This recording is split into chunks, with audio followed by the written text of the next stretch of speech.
Simple একটা way বলি যে কিভাবে আপনারা 20 মাস অপেক্ষা না করে জার্মানিতে আসবেন।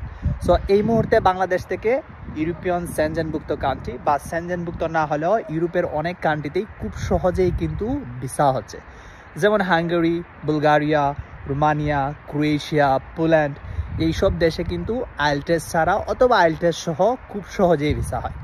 সো আমরা যে কাজটা করি, আমাদের যে স্টুডেন্টরা আছেন যারা উচ্চশিক্ষার জন্য হাঙ্গেরিতে আসেন বা অন্যান্য সেনজেনভুক্ত কান্ট্রিতে আসেন, আমরা কি করি, যদি তাদের আইএলটিএস থাকে তাহলে আমরা একই সাথে হাঙ্গেরিতে অ্যাপ্লিকেশন করি, ইন দ্য মেইন টাইম জার্মানিতে অ্যাপ্লিকেশন করে রাখি। এতে করে কি হয়, উনি যখন সেনজেনভুক্ত কোনো একটা কান্ট্রিতে চলে আসেন তখন ওই সেনজেনভুক্ত কান্ট্রি থেকে 1 মাস বা 1.5 মাসের মধ্যে উনি খুব সহজে জার্মানিতে উচ্চশিক্ষার জন্য যেতে পারেন। সো যারা আপনারা 20 মাস অপেক্ষা করতে চান না, তারা কিন্তু এই প্রসেসে কাজ করতে পারেন, তাহলে খুব সহজে জার্মানিতে উচ্চশিক্ষার জন্য আসতে পারবেন।